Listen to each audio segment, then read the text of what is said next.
Bonjour et bienvenue sur ma chaîne Sandra by Faith, je m'appelle Sandra et je suis de retour aujourd'hui avec un Faith Talk et le thème de la vidéo aujourd'hui c'est Génération micro-ondes HD. Donc alors pourquoi ce thème? Tout simplement parce qu'aujourd'hui on va voir pourquoi et comment est-ce que de nos jours on a plus tendance à vouloir que les choses se passent rapidement, que ça se passe facilement et que ça se passe de la façon dont on veut que ça se passe, et on verra bibliquement que ce n'est pas la volonté de Dieu pour nous. Donc voilà, donc sans plus tarder je vais commencer tout de suite avec la première partie. Donc je vais exhorter chacun d'entre nous à comprendre que nous devons cesser de nous trouver des excuses.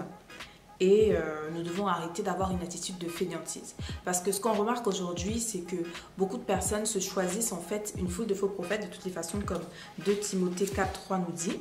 D'accord ? Le Seigneur nous dit « Car le temps viendra où les hommes ne voudront plus rien savoir de l'enseignement authentique. Au gré de leurs propres désirs, ils se choisiront une foule de maîtres à qui ils ne demanderont que de leur caresser agréablement les oreilles. Ils détourneront l'oreille de la vérité pour écouter des récits de pure invention. » Donc aujourd'hui, on remarque bien que avec l'avènement réseaux sociaux, avec le développement des techniques d'information et de communication et tout ça, aujourd'hui, c'est facile en fait de décider de se construire un panel de messages. Donc ça veut dire que je préfère écouter le pasteur Marcelo quand il parle de la bénédiction, je préfère écouter le pasteur Y quand il parle de la sanctification, je préfère écouter un autre pasteur, etc. quand il parle. En fait, on se choisit des personnes en fonction de nos propres goûts, on se choisit des messages en fonction de ce qu'on veut entendre, on se choisit en fait on se choisit des messages en fonction de ce qu'on veut entendre, alors que ce qu'on veut n'est pas ce dont on a besoin. Généralement, ce qu'on veut n'est pas ce dont on a besoin. Or, le Seigneur agit avec nous comme un père, parce que je le dirai toujours, la façon dont on se comporte avec le Seigneur dépend de...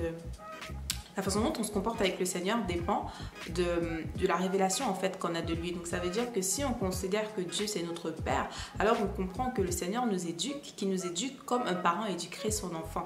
Donc ça veut dire qu'il lui donne au moment approprié ce dont il a besoin et pas ce qu'il veut. Parce que généralement on veut des choses qui ne sont pas bonnes pour nous, ou alors des choses que nous ne sommes pas encore prêts à recevoir, des choses dont on n'a pas encore la capacité de gérer. D'accord? Donc c'est pourquoi c'est important pour chacun d'entre nous vraiment d'avoir une attitude sincère. Comme je le dis toujours et je le répéterai toujours, la sincérité c'est vraiment important dans notre marche avec le Seigneur, et sortir de cette attitude de fainéantise, de se dire ok, moi je veux que ça soit vraiment vite, rapide, facile, évident, tac tac tac. C'est pourquoi j'ai dit micro-ondes. Micro-ondes, pourquoi? Parce que tu mets une bouffe au micro-ondes en 2 minutes. Enfin, quand tu achètes, pour ceux qui mangent les plats cuisinés, tu achètes un plat et c'est écrit dessus prêt en 2 minutes, prêt en 5 minutes, prêt en 6 minutes au micro-ondes. Tout simplement parce qu'on veut quelque chose qui aille rapidement, tout simplement parce qu'on est impatient, parce qu'on ne veut pas prendre la peine en fait de faire des efforts pour avoir quelque chose, pour avoir un bon résultat. Donc micro-ondes pour ça, parce qu'on veut toujours que les choses soient rapides, faciles et clac clac clac et c'est terminé. Et HD, pourquoi? Parce qu'aujourd'hui avec l'avènement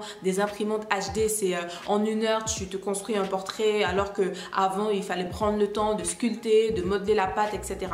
Donc c'est vraiment, on remarque vraiment qu'on vit dans une génération où tout doit se passer rapidement, en un claquement de doigts, sans fournir aucun effort. Et c'est ça aussi ce que Paul nous dit dans Timothée, ils se construisent une foule de faux prophètes et choisissent des messages en fait qui plaisent à leurs oreilles. Donc ça veut dire que si quelqu'un tombe aujourd'hui sur une personne, sur un compte Instagram, sur une page YouTube, page Facebook ou un compte YouTube où on apporte vraiment la véritable parole, où on prêche vraiment, où on donne vraiment des messages qui emmènent à la repentance, on est libre directement de couper la vidéo, de zapper, de passer à l'autre photo, ou de changer tout simplement ou alors de fermer tout simplement son ordinateur, alors que ce n'est pas une attitude en fait qu'on est censé avoir quand on veut vraiment être sincère avec le Seigneur. Donc dans cette vidéo aujourd'hui, je viens vraiment encourager chacun d'entre nous à avoir le goût de l'effort, d'accord, à avoir le goût de l'effort et de se dire ok, même si c'est pas ce que j'ai envie d'entendre, ce qui est sûr c'est que le Seigneur sait mieux que moi ce dont j'ai besoin. Et si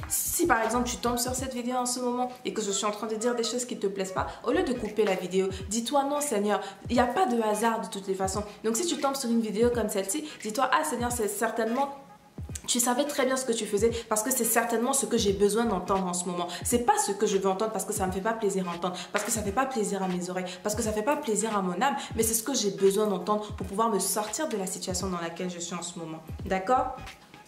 Donc, c'est ce que je disais.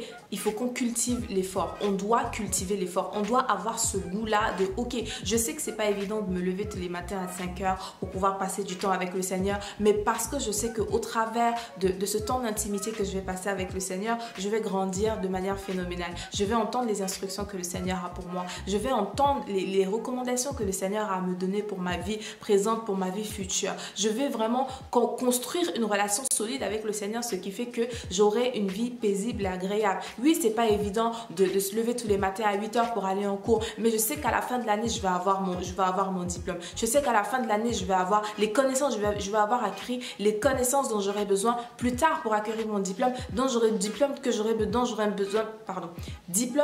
besoin plus tard pour pouvoir poursuivre la carrière que j'ai besoin de poursuivre, d'accord? Donc c'est très important d'avoir ce goût des efforts et d'arrêter vraiment finalement de toujours se construire des messages à la carte, de toujours faire les choses selon, de finalement se laisser conduire par nos émotions et de se dire ah non, mais s'il est en train de dire quelque chose qui, je sais très bien que c'est ce que j'ai besoin d'entendre, mais vu que j'ai pas envie d'entendre, je ferme la page YouTube, j'arrête la vidéo, je passe sur autre chose. Non, il faut vraiment avoir le goût des efforts, d'accord? Et on le voit dans Marc 8 du verset 11 à 12, le Seigneur dit pourquoi les gens de notre temps réclament-ils un signe miraculeux? Vraiment, je vous l'assure, il ne leur en sera accordé aucun. Parce que là, il s'agit en fait des pharisiens qui sont arrivés et qui voulaient encore une fois de plus poser des questions au Seigneur pour lui tendre un piège. Il lui demande un signe. Et le Seigneur dit de signe, il ne vous en sera donné aucun. Donc, je voudrais vraiment qu'on soit encouragé dans l'effort, dans le sens où c'est trop facile aujourd'hui de se dire non, moi je ne vais pas passer du temps dans la présence du Seigneur parce que je sais que l'homme de Dieu, lui, il aura passé du temps et il viendra, il ira écouter le Seigneur pour venir me dire ce que le Seigneur lui a dit sur moi. Donc au lieu de prendre du temps pour t'asseoir au pied du maître, pour t'asseoir au pied de Dieu, pour entendre directement ce qu'il a à te dire, tu préfères dire aux gens ah non, prie pour moi, ah non, va dans la présence du Seigneur, écoute ce qu'il a à te dire et qu'est-ce que le Seigneur te dit pour moi, etc., etc. C'est pas des attitudes à avoir. Donc arrêtez vraiment, bannir toutes ces attitudes là où on se dit je choisis les personnes que je suis parce qu'elles disent des choses qui me plaisent bien, je vais demander aux gens de prier pour moi tout simplement parce que moi j'ai la flemme de prier pour moi-même, etc. Au contraire, il faut vraiment passer du temps au pied du Seigneur, comme je disais, et surtout quand on entend ce que le Seigneur a pour nous, ce que le Seigneur veut qu'on fasse, obéir tout simplement. Obéir, parce que c'est une chose de passer du temps au pied du Seigneur pour écouter ce qu'il a à nous dire, pour écouter ses recommandations, et c'en est une autre en fait finalement de se lever et de dire ok, je vais obéir. Il y a plusieurs personnes à qui le Seigneur demande de faire tellement de choses, mais ces personnes ne les font pas tout simplement parce que soit elles ont peur, ou alors soit elles ont la flemme, ou alors soit elles ont des mentalités vraiment elles ont des mentalités en fait qui ne leur permettent pas finalement des mentalités de médiocrité, voilà. Elles ont des mentalités de médiocrité, des mentalités de fainéantise, toujours à traîner des pieds, toujours à remettre au lendemain, comme si on connaissait nous-mêmes ce que le lendemain nous réserve. Il n'y a que Dieu qui sait si demain on sera encore en vie ou pas. Donc c'est pourquoi quand il nous demande de faire quelque chose, à l'instant T, on doit le faire. Parce qu'on doit garder en tête que lui seul sait où nous serons demain. Alors ne pas remettre à demain, arrêtez d'avoir cette attitude médiocre, arrêtez d'avoir cette attitude de fainéantise, arrêtez de se construire un panel de choses qu'on aime, au lieu de se laisser diriger par le Seigneur pour écouter, entendre des choses dont on a besoin et qui nous servent à grandir. Bien garder en tête aussi que ce qu'on sème, on récolte ce qu'on sème. On ne peut pas récolter ce qu'on n'a pas semé. Donc ça veut dire que si on ne passe pas du temps dans la présence du Seigneur, eh bien on n'aura pas ces instructions pour nos vies futures et on ne réussira pas dans nos vies. Si on ne prend pas ce goût-là finalement à semer, eh bien on ne récoltera pas. Donc si tu sèmes la fainéantise, tu récolteras la misère. Si on sème la fainéantise, on récoltera la misère. Si on sème la médiocrité, on récoltera la misère et la pauvreté. Et quand je dis pauvreté, ce n'est pas juste matériel, ce n'est pas juste financière, mais c'est d'abord spirituel. Et la pauvreté spirituelle, c'est la chose qu'il y a de plus laid parce que c'est la chose finalement qui met une séparation entre nous et le Seigneur et qui nous prédestine à l'enfer. Donc, je veux vraiment encourager chacun d'entre nous à prendre conscience que on doit arrêter d'avoir des attitudes où on se choisit les personnes qu'on a envie, on se choisit les messages qu'on veut entendre, on se construit, on se trompe en fait par de faux raisonnements en se disant que non, le Seigneur est d'accord avec ça, de toute façon c'est la parole du Seigneur, oui c'est la parole du Seigneur, mais c'est pas forcément ce dont tu as besoin au moment T où nous sommes en train de parler, c'est pas ce dont tu as besoin, ce que tu veux n'est pas toujours ce dont tu as besoin. Et puis il faut bien comprendre quelque chose,